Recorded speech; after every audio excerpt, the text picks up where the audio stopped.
Hey, No, Tess, yeah. how you doing? I'm Attorney Gerald Hey. Griggs. I'm the president of the Georgia State Conference of the NAACP.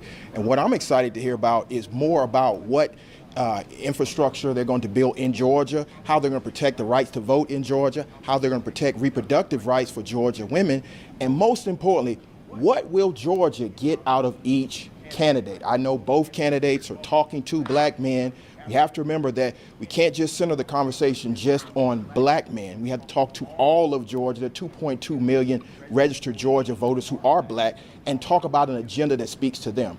So I'm interested in hearing about that. I don't want them fighting with each other. I do know they don't like each other. You can forget that. They definitely going to be fighting with each other. Well, you know, Georgia cancel that. likes a good fight, but we Yeah. also like policy. So we want policy that speaks to criminal justice reform, got to deal with police accountability, and ultimately, what are you going to do to move the state of Georgia forward? Now, before you sit down, when we talked about media being put out the game, and they talked about, now there's allegedly saying that it was a lot of black media. I know Atlanta Star put their name out there to saying they did not get the credentials because they didn't apply on time. There's some confusion with that, but from my understanding, you put them on blast? I absolutely did. So not only did the Georgia State Conference put them on blast, but our national president, Derek Johnson, has put them on full blast. So the NAACP wants to understand in the black Mecca why black media was pushed out. So it wasn't just the Atlanta Voice, it wasn't just the Atlanta Black Star, it was also Essence and Black Enterprise as well as others. So our question to CNN, who's housed here in Atlanta,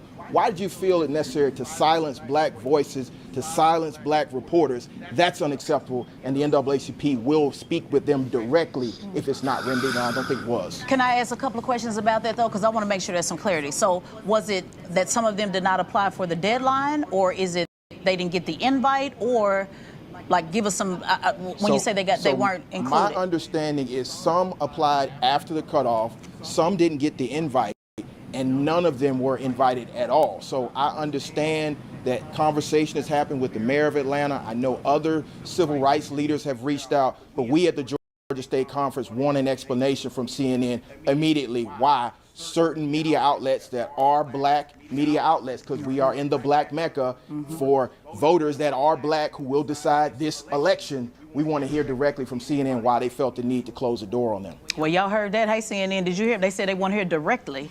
And they want to know exactly why. You know, I love you and I. We talk a lot on Instagram, so you know I'm all about pushing line politics till something happens and putting people on blast. Sometimes we just got to call things out for what it is.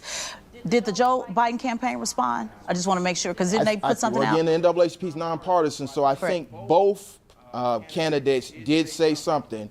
I think President Biden was a little bit more forceful than candidate Trump, but we're concerned as a nonpartisan organization why you felt the need to silence black voices.